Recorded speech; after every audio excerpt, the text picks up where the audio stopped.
welcome back to Epona Mustangs, or welcome if you're new here. I'm a Mustang trainer in Texas. I specialize in gentling Mustangs, starting them under saddle and helping them find their forever homes.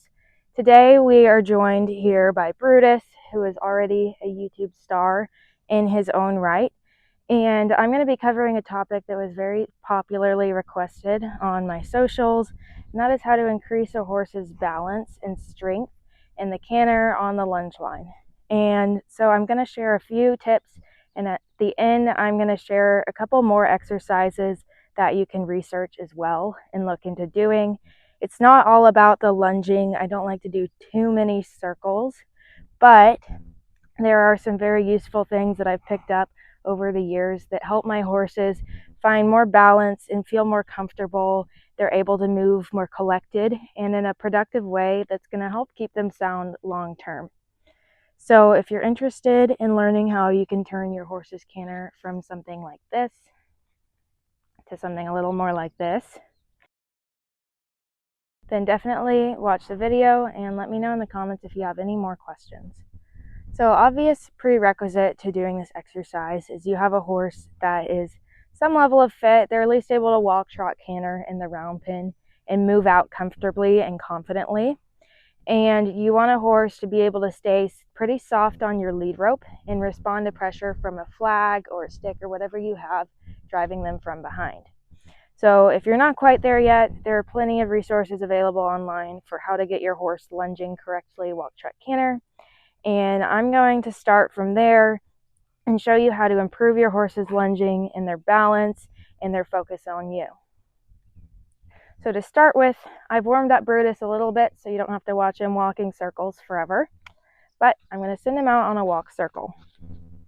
It's very important to me that my horses can walk calmly on a loose lead rope, and they don't need me to be constantly nagging them to stay in the walk.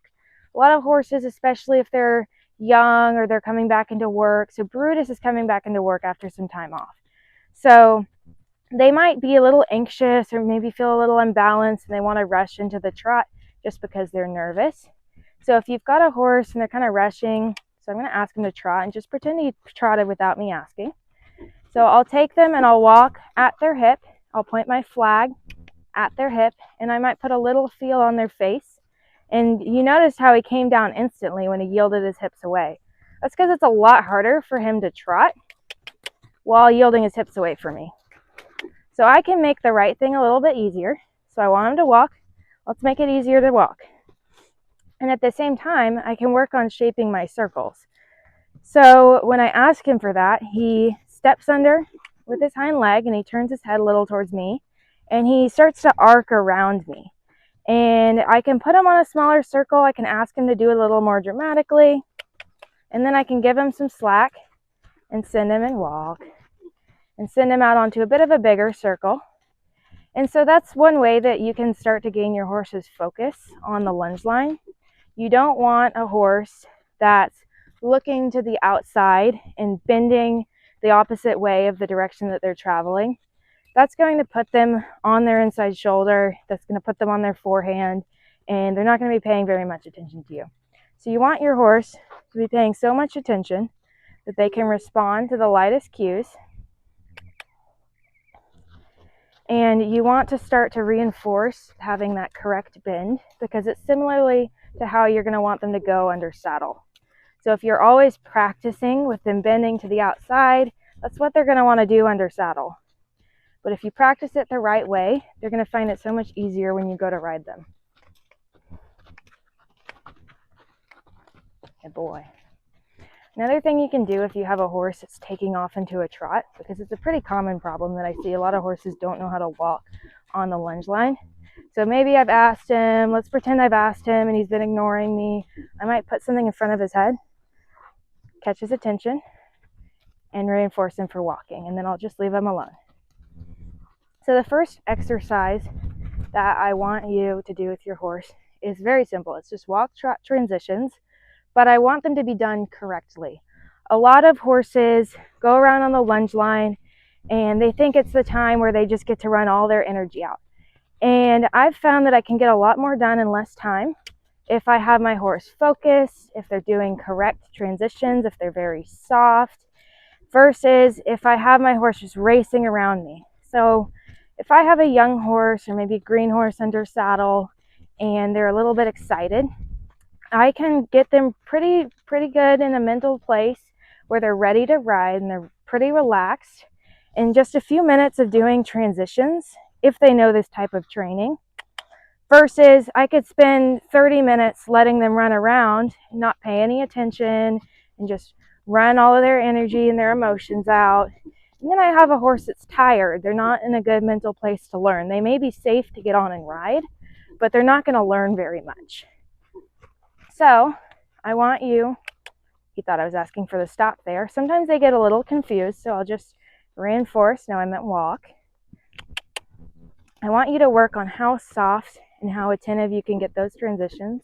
Walk, walk. I like to use my voice. He's pretty good with that up transition.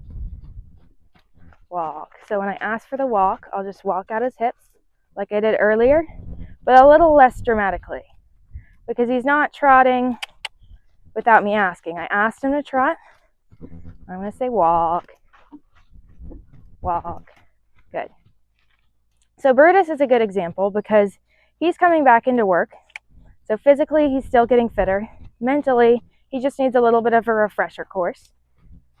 Walk, walk.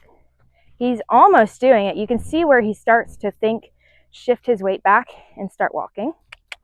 But then he goes, maybe I should keep trotting. Walk. Good. So what this exercise does, it gets your horse to shift their weight back and to get off their forehand a little bit. You can see him start to engage his hind leg a little more. The more he starts anticipating the transition and thinking, I have to prepare for the next transition. I'm not just going to be racing around at the trot for a long time. Walk. I have to be thinking, he's looking at a tractor right now. I don't know if it came into frame at all. That's what he's looking at. I have to be thinking, I have to organize my body for the next task that's going to be given to it. Walk. So this is how you can make moving a little more collected. He's not going to be going like a dressage horse right now, but a little more collected. You can make it the horse's idea. Good. Walk. Be a little more keen on walking this direction. Horses tend to have a stronger direction.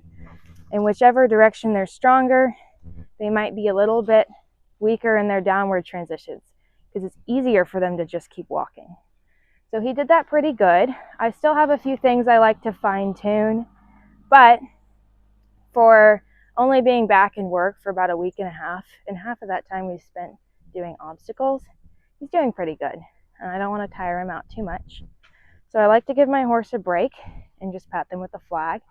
Make sure that they know it's a tool, it's here to help, and it's not just going to be chasing them.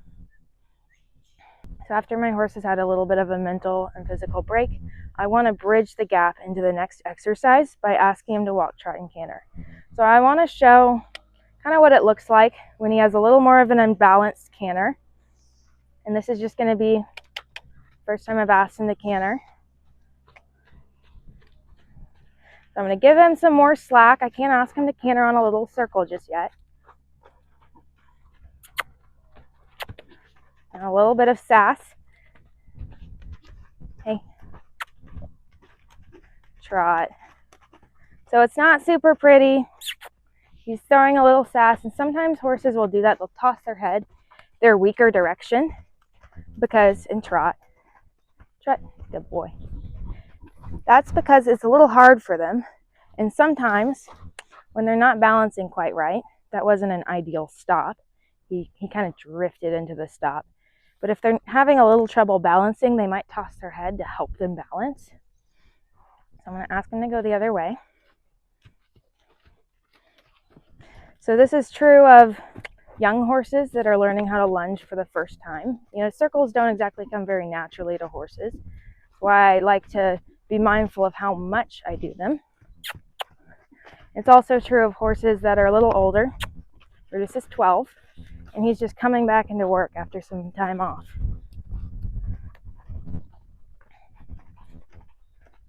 Oh, there. That was a more prompt stop. I don't want him to come all the way up to me, so I'm going to use my flag to keep him out there. So, sorry, let me organize my lead rope. So that was him cantering. Not super pretty, not super balanced yet. And he's not going to have a night and day change today for me doing this exercise. There's no magic quick fix to get your horse stronger.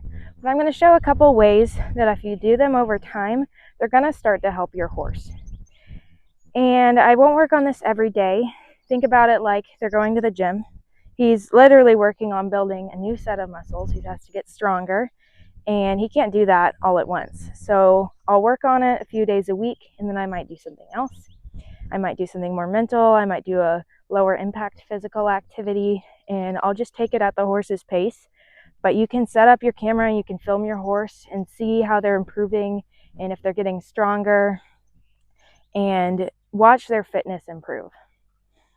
If your horse is really struggling, I should have said this at the beginning of the video, but if they're really struggling, they're not balanced, they're picking up the wrong lead all the time, or they're swapping off leads, and you're training and training and training and they're not getting better, you should probably look into a physical cause, because there may be some pain, weakness, or soreness in their body that could be preventing them from getting better. But barring any of that, I'm going to show you the next exercise that I've found very beneficial in helping horses get stronger, more balanced at the lope.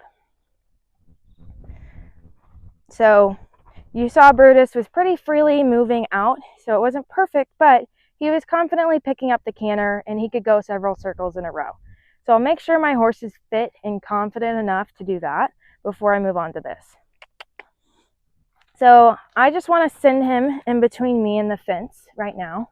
You can use a round pen fence, you can use an arena fence, anything that they're not going to look at and think, are you trying to lunge me over a jump? Should I jump this?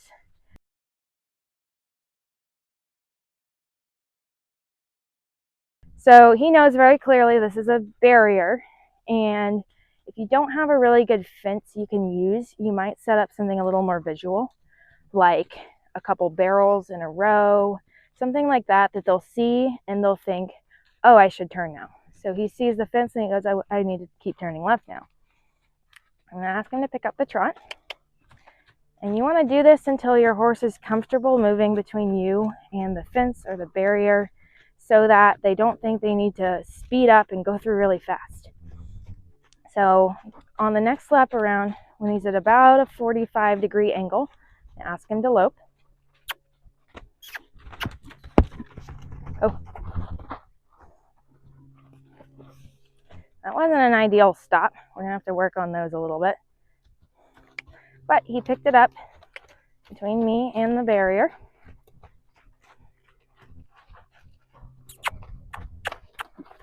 Good. Oh. So what this does is it makes them think about rocking back on their hind end, because they have to get ready for the turn. So rather than me pulling him around into a turn with my hand, I'm using something that he sees and he thinks for himself, I have to organize my body, I have to get ready for that turn. So I should really think about balancing, and it makes it his idea. So that way I don't have to nag him, I don't have to pull and flag him at the same time. So it can really help your horse find the correct answer. And the reason I only ask for a couple strides at a time is because it's hard for them in the beginning. He has to think about driving under with his hind leg, engaging his core, all of those things that, like I say, he's building muscles, so he's not going to be able to do it for a long period of time right away. When you ask your horse for a canter transition, if they do a correct transition, and this is meant to encourage a correct transition where he's lifting up, where he's using his hind legs, he's using his core. And when you do that, they typically go really nice for a couple strides, and then they lose strength and they fall on their forehand, and then they're racing again. And so if I can capture those few strides and I can tell them, whoa, good boy, and you can use positive reinforcement if you like to use that. And if I can capture that, I can slowly build it up into more and more strides in a row until I have him cantering a nice, pretty collected circle. I can ask him to canter on a bigger circle and have him still collected. And so this is just what I've found that I can use to help increase that strength slowly over a longer period of time. We're going to show that again, maybe with a little less pizzazz. I was a little late there. Trot, trot, good boy.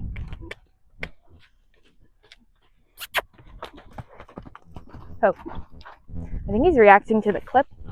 Maybe it's a little bit of a heavier clip than he's used to. We're still getting used to each other. So sometimes when they feel the clip move, when they go pick up the canter, they might not like it. So next time I'll try him with the lighter one. I'll see if he doesn't toss his head so much. These horses are always teaching you something new.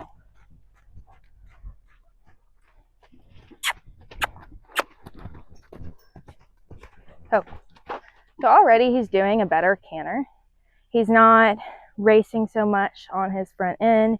He's organizing himself a little better. And with him being an older horse, you know, he's 12, so he has a little more physical strength and coordination than a young horse. So some of the horses that I'll share a few of their glow up videos, they're young. They were still figuring out their feet in their before videos. So it's going to look a little different, but the concept is the same.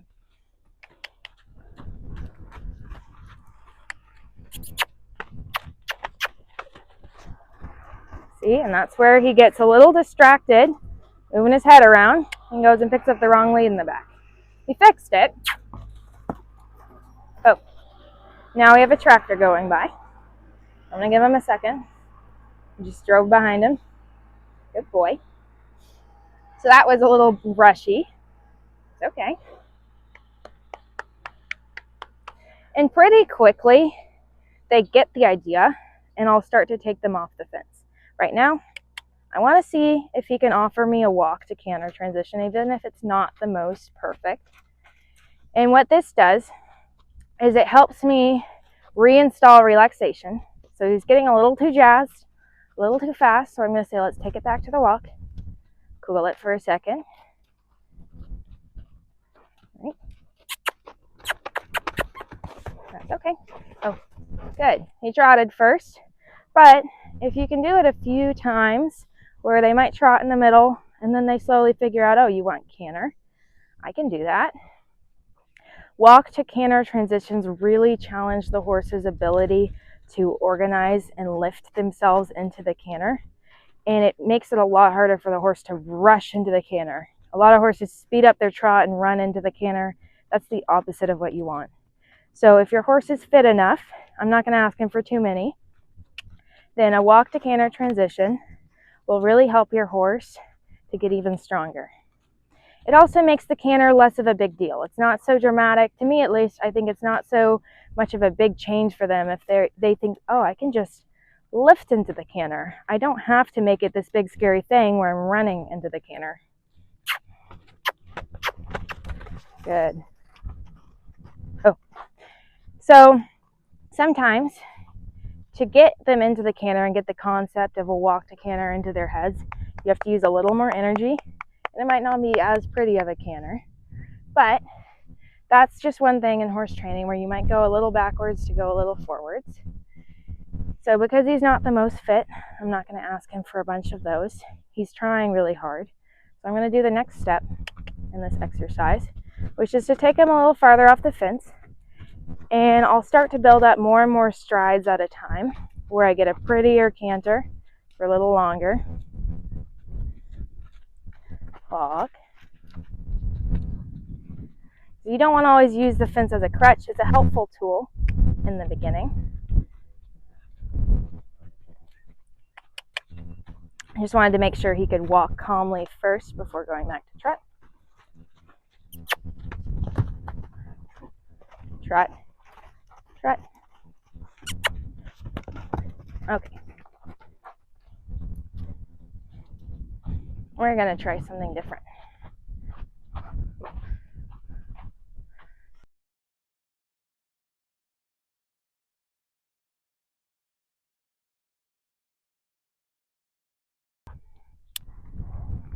telling me it's too much pressure under your chin.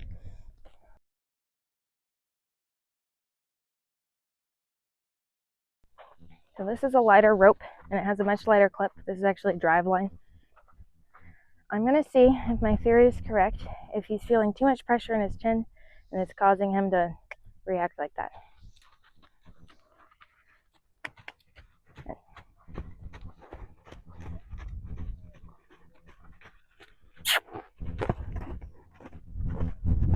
Oh. So barring his initial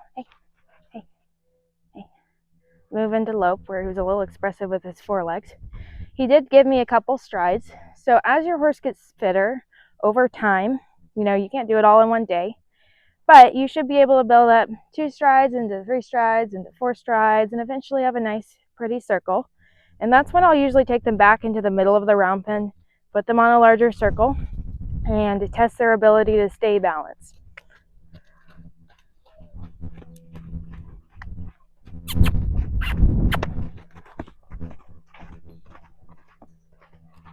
Oh, good boy. That was pretty.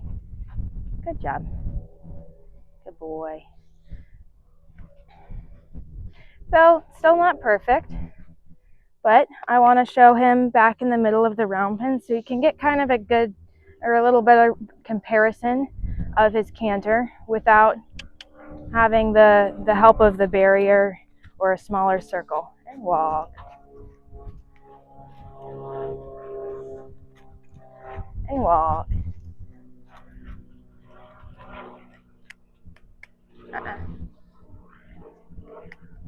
Walk. So like I say, if he's really picking up that trot, I'm going to put the flag in front of his face, give him a little physical barrier in front of him. And I'm going to go back and touch him with the flag and say, hey, it's no big deal. There you go. I want them to be able to walk on not just a small circle around me, but a larger circle, and have the self-control to stay walking, even if they're a little tense, even if they've just been cantering and they're thinking about how they might have to go faster again. It's important to give your horse some walk breaks. Good. I want a bit of a bigger circle.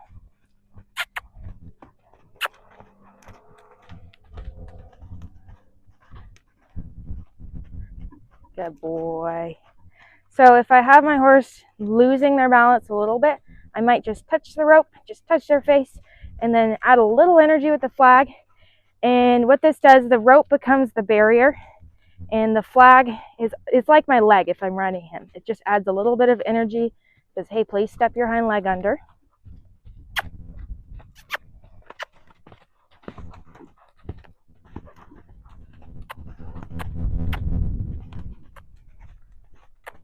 There. Oh, good. So a couple good moments in there, and we can work on building those up into a lot more consistent good moments. I think he's a little sensitive to this halter. He might want a bit of a wider one. Walk. He's very responsive. Walk. Walk. Hey. So they have to be able to go up and come back down. So their energy, their anxiety, everything comes up in a faster gait, and they have to be able to bring it back down. Good boy. So when you're riding, if you've ever had your trainer tell you inside leg to outside rein, it's a very similar concept to what I'm doing on the ground. This is my inside leg, my outside rein. So this connects with the outside of his face. It asks him to balance. It asks him to keep his shoulder in line with the rest of his body. And this creates energy and bend, quite like your inside leg when you're riding.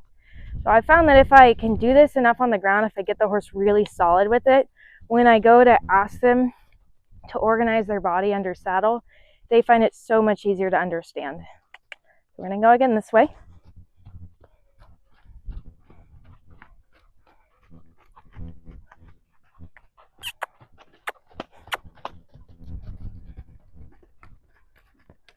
I can ask him a little bit, outside rein and make sure I'm holding my flag up to create a little bit of energy. That way I'm not just telling him to stop. Trot it without me asking. There we go. I'm not telling him to stop. I'm saying, pick yourself up. There we go. Good. Okay, and trot. Good. And walk. And walk. Good boy. All right.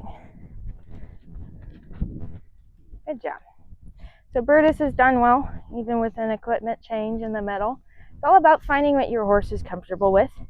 You might want a bit of a softer halter because he's very responsive and he's trying incredibly hard. So I hope this video has been helpful, and I just want to talk briefly about a couple other things you can also do to help your horse get stronger. Some of these things are lower impact and involve less circles, but there's a lot of information available online, so if you're interested in trying any of these, you can research them. So going over poles, raised poles, and cavaletti, it's very helpful. Even just walking over them. You can ask your horse to ground drive. I like doing that because it can increase the horse's straightness through their transitions. So I really like ground driving. I like ponying them out up and down hills, over terrain, long stretches of ponying. That can really help build their strength without having to do a lot of circles, a lot of concussion, especially if you have a young horse and you're being mindful of the wear and tear on their joints. You can do some things like backing up and leg yielding on the ground. I'm going to quickly demonstrate something that bothers me every time I see it. Backing up like this can be useful to teach your horse. If you have a really crowdy horse that wants to jump on top of you and they get scared, make your energy big, teach them to back up. But it's not a good way to back them up regularly because you can see how he raises his head, he lowers his back, and he's dragging his front feet. It's not a very correct backup, and it's not going to work on building the right muscles. So if I want a horse to back up correctly, I want them to lower their head. It doesn't have to be in any one particular position, but I want it a little lower. I want them to lift their shoulders and lift their back. The way I like to do this is just a soft feel in the face, bump and release, and add some energy with my voice. Not perfect, but he's starting to hustle backwards and lift a little bit. You can go ahead, yield their hips around, and sometimes you can get him a little straighter. There we go. Sometimes I'll shuffle my flag underneath them. Good. Hold on. Yep. Good. And I release and I let him rest when I see him picking up his shoulders even better. So that's my very brief backing up tip. I don't like the lead rope wiggle back up as an everyday backing up method because I find it encourages a horse to go in the wrong position. I like to do some leg yielding too. Pretty easy if you have a horse that understands how to move their shoulders and hips. You can ask them to move at the same time. That was a little closer to a side pass, and now let me get some more forward in there. Good boy. You can really encourage that hind leg to step under the horse.